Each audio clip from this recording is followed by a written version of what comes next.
Good morning. तुम्ही tune केलंय 90.4 green FM. मी RJ Sharayu आहे आपल्यासोबत. सुरू होतोय आपला कार्यक्रम. वाचाल तर वाचाल. वाचायला एकदा पुस्तक हातात घेतलं ते खाली ठेवू नये असं वाटतं. असं पुस्तक म्हणजे व्यंकटेश माडगूळकर यांचा वारी हा कथासंग्रह. याचा तसा पंढरीची वारी किंवा वारकरी यांच्याशी अर्थाअर्थी संबंध नाही, परंतु गावखेड्यातल्या साध्यासुध्या माणसांच्या सुखदुःखाच्या गोष्टी यांच्याशी मात्र हा कथासंग्रह आपल्याला पुरेपूर जोडतो. आणि त्यातलीच पहिली कथा वारी. अशा अनेक कथा आहेत. वाटसरू, नगरी, तळ्याच्या पाळी, बाबू म्हाताऱ्याचा शेवट, असलं लई बघितल्यात, लग्न, जत्रा यासारख्या एकापेक्षा एक आणि प्रत्येक गोष्टीचा विषय वेगळा पहिल्यापेक्षा. अशीच पहिली कथा वारी. गावखेड्यातला अर्जुन, हा अर्जुन म्हातारा आता थकला होता. आता त्याचं भरत आलं होतं, हे त्याचं त्याला उमगलं होतं आणि त्यामुळेच त्याला उदास उदास वाटत होतं. प्रपंचाच्या उसाभरीतून तो आता अलग होऊ पाहत होता. घरात काय आहे काय नाही याची चौकशी करत नव्हता. म्हातारपणी आपले आबाळ होते म्हणून कोणापाशी कधी कुरकुरत नव्हता, फारसा कोणाशी बोलत नव्हता. घराच्या एखाद्या अंधाऱ्या कोपऱ्यात हातपाय आकडून विचार करत बसायचा. सून देईल ते खात होता आणि मुख्यानंच नातवंडांच्या पाठीवरून हात फिरवत होता. आणि असंच एक दिवस या अर्जुनाला काय वाटतं कुणास ठाऊक, आणि तो आपल्या पोरग्याला म्हणतो की मला वारीला जायचं आहे. खरं तर म्हातारपणी जेव्हा संध्या छाया मनाला घाबरवायला लागतात, मृत्यूची जाणीव व्हायला लागते, तेव्हा माणूस एकटा व्हायला लागतो. पण गावखेड्यात डिप्रेशन हा शब्द माहिती नसतो. हे उदास का वाटतंय काही कळत नसतं. तसंच काहीतरी अर्जुन म्हाताऱ्याला होत असतं आणि त्याला असं वाटत असतं की त्या वारीच्या वाटेतच कुठेतरी एखाद्या झाडाखाली आपला जीव जावा, आपण परत येऊ नये. आणि मग तो आपल्या लेकाकडे हट्ट धरतो की मला वारीला जायचं आहे, मला चालत जायचं आहे.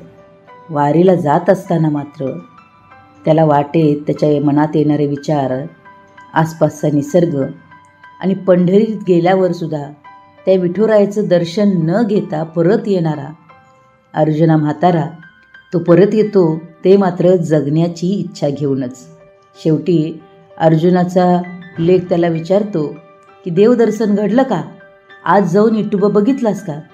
तेव्हा अर्जुना म्हणतो, नाही रे लेकरा, मी महादारात उभं राहूनच दर्शन घेतलं, आत गेलो नाही, मनच झालं नाही. परंपरेचं जोखड माणसाच्या मनावर किती घट्ट बसलेलं असतं.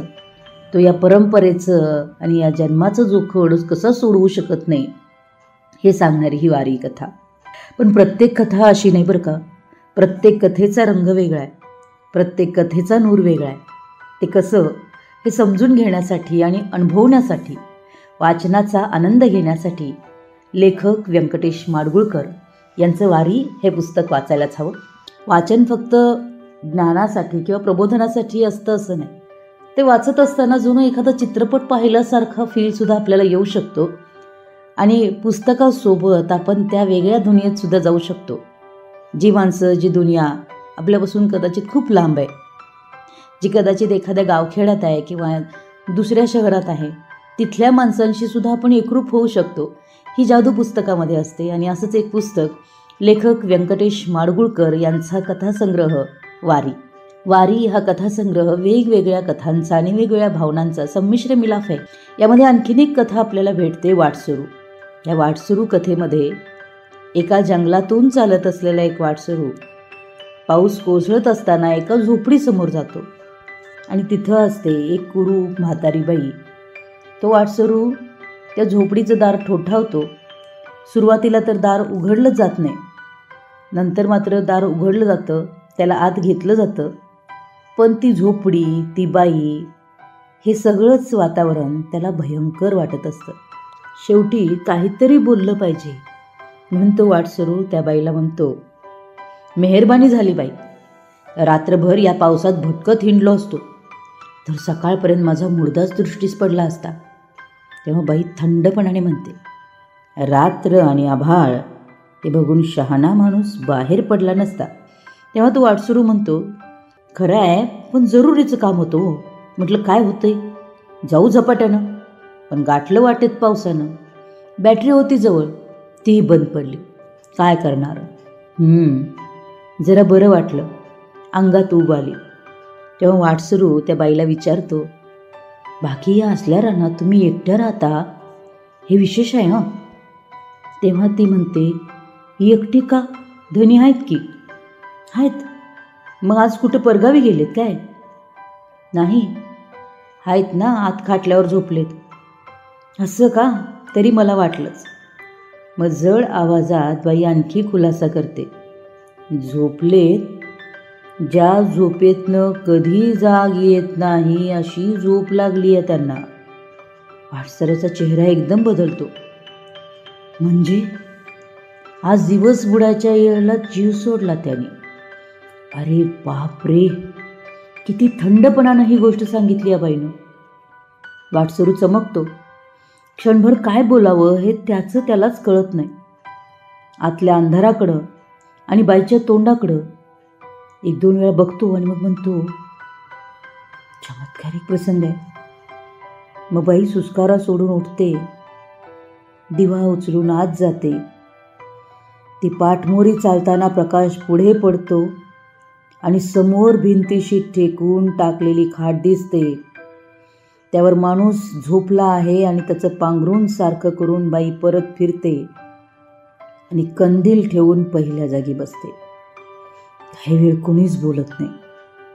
मग वाळलेल्या ओठावरून जीभ फिरवून वाटसरू म्हणतो, पण त्यांना तसं ठेवून आतापर्यंत तुम्ही बसलात. मग काय करणार? पाऊस हा असा चिमधार लागलाय. मी एकटी बाई माणूस, काय करणार? खरंच असं वाटतं आपल्याला की आपण एखादा सस्पेन्स थ्रिलर पिक्चर बघतोय की काय. पण खरंच तो वाटसरूच असतो की आणखीन कोणी? ती बाई काय असते याच्या पुढे तर कहर घडतो. म्हणजे ती बाई त्याला तिथंच थांबवून तिच्या भावाला बोलवायला तो कंदील घेऊन निघून जाते. आता त्या झोपडीत कोसळणाऱ्या पावसात आडरानात तो वाटसरू आणि तिथं खाटेवर झोपलेला त्या बाईचा मेलेला नवरा. पुढे काय होतं हे समजून घेण्यासाठी हे पुस्तक वाचायलाच हवं. या पुस्तकाचं नाव आहे वारी. वारी पुस्तकामध्ये एकापेक्षा एक सरस कथा आहेत ज्या आपल्याला गुंतवून ठेवतात, कधी विचार करायला भाग पाडतात, कधी आशेचं किरण देतात, तर कधी थोडी थोडी उदासीसुद्धा. पण हे सगळं अनुभवायचं असेल, हा वाचनाचा रसास्वाद घ्यायचा असेल तर हे पुस्तक वाचायलाच हवं. या पुस्तकाचं नाव आहे लेखक व्यंकटेश माडगुळकर यांचा कथासंग्रह वारी. मित्र आजच्या भागात इथंच थांबूया. पुन्हा भेटू पुढील रविवारी अशाच एका एव्हरग्रीन पुस्तकासह. तब तक के लिए सुनो ग्रीन, रहो एव्हरग्रीन.